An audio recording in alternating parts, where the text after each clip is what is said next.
Before we move on to that, सबसे पहले जहाँ पे अब मस्जिद अल अक्सा बनी हुई है, वी हैव टू ये यहाँ पे सबसे पहली कंस्ट्रक्शन मुसलमानों ने किसने की?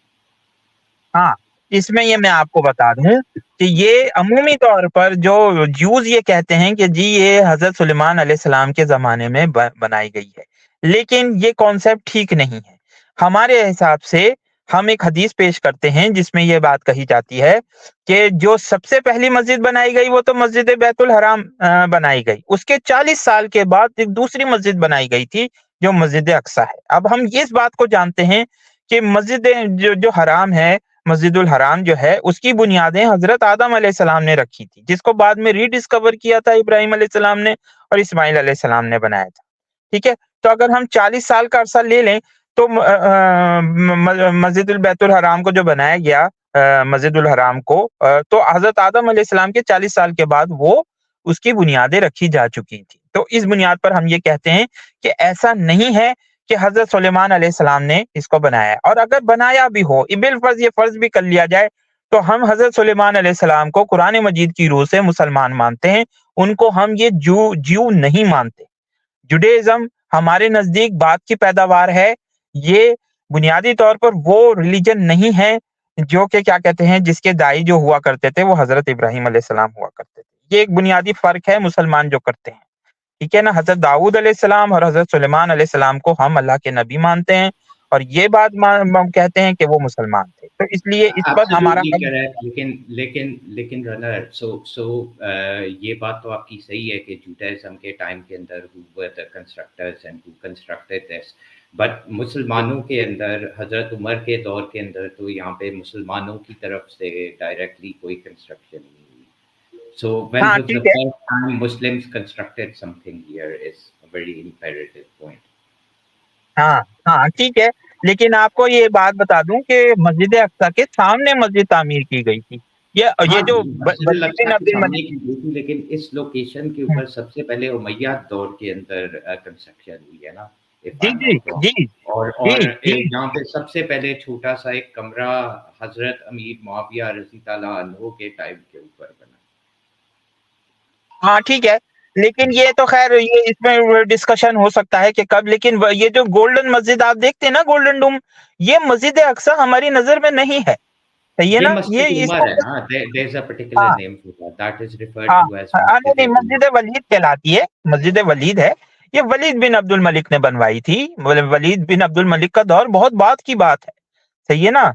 ये वो दौर नहीं है जो कि क्या कहते हैं उस जमाने में, जो हजरत उमर के बहुत बाद में वलीद जो है वो पैदा हुआ है। तकरीबन मेरा ख्याल है 40 से 50 साल का अरसा शायद होगा बीच में, इन दोनों के दरमियान, या शायद ज्यादा ही हो। ठीक है ना? तो ये वाली बात है। इसको इस तरीके से करेक्ट करने की ज़रूरत है। यहाँ पर ये बात जो है ना समझ आ जाती है कि भाई इस हिसाब से ये जो मामलात हैं ऐसे नहीं हैं, जैसा कि पोर्ट्रे किए जाते हैं अमूमी तौर पर मीडिया में। कि मीडिया जो है वो इस तरह से पोर्ट्रे करता है कि मुसलमान शायद ये कोई बिलीव करते हैं, और ज़्यादातर ये दिखाया जाता है अमूमी तौर पर हमारे यहाँ कि जी ये मस्जिद अक्सा। ऐसा नहीं है, मस्जिद अक्सा जो है वो डिफरेंट है, ये मस्जिद वलीद है। ये बहुत बाद में वजूद में आई। बहरहाल, तो ये सिलसिला है। फिर बाद में सलाउद्दीन अय्यूबी के ज़माने में, सुल्तान के ज़माने में, और वो सारी एक आपको रेस नज़र आती है कि किस तरीके से हुआ। अब आ जाएँ, बात करते हैं थर्ड फैक्टर की तरफ, जो ग्रीक ऑर्थोडॉक्स क्रिश्चियनिटी है, जो कि जिसका क्लेम अपनी जगह मौजूद है, जिसकी वजह से जो क्रूसेड्स शुरू हुए। फर्स्ट क्रूसेड हुआ, सेकंड क्रूसेड हुआ, फिर बाद में क्रूसेड्स की लाइन लग गई थी कि बहुत ज़्यादा क्रूसेड्स किए गए थे। ठीक है ना? वो ये कहते थे बुनियादी तौर पर कि देखिए भाई, सैप्लिका तो यहाँ पर मौजूद है, ये तो जाए पैदाइश है हज़रत ईसा अलैहिस्सलाम की जो जेरूशलम है। ठीक है ना? वो इसको कहते थे नासरिया वगैरह जो कहलाता है। नाज़रेत जो है वो एक कस्बा है, छोटा-सा, जो कि बाहर है जेरूशलम के, और वहाँ जो है उनकी पैदाइश हुई थी। और फिर ये कहा जाता है कि जी वो वहाँ पर जो है उनको स्लेब पर चढ़ाया गया था। तो ये अपनी तरफ ये बात की जाती है उनकी तरफ से, और सारी बातें हैं। अच्छा, फिर वो ये भी था कि वहाँ पर ये हुआ था कि जो असली स्लेब थी ना, जो क्रॉस था, उसको वहाँ पर एक ऐसा कहा यह जाता है कि उसका एक हिस्सा जो है ना वहाँ पर एक चर्च के नीचे दबा दिया गया था।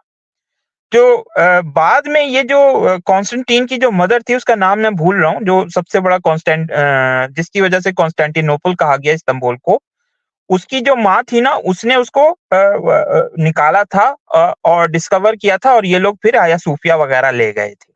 और ये बिजेंटीन चर्च जो था, जब ये क्या कहते हैं रोमन हिसाब किताब चल रहा था, पहले तो पेगनिज्म था रोमन एम्पायर में, लेकिन जब जब ये शिफ्ट हुआ है, जो ईस्टर्न रोमन एम्पायर बनी है और वेस्टर्न रोमन एम्पायर जो है वो ऑलमोस्ट फॉल हो गया था, तो वहां पर जो है ना फिर ये कॉन्स्टेंटीन द ग्रेट ने जो है 4th सेंचुरी में तकरीबन 331 एडी में शायद ये जो है क्रिश्चियनिटी कबूल कर ली थी और वो क्रिश्चियन हो गया था।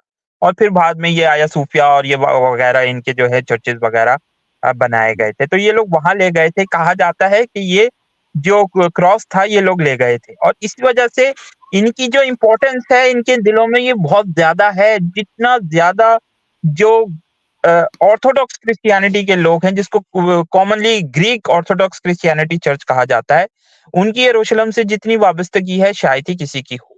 ठीक है ना, तो ये पॉइंट है। लेकिन अच्छा डॉक्टर ज़की, वी हैव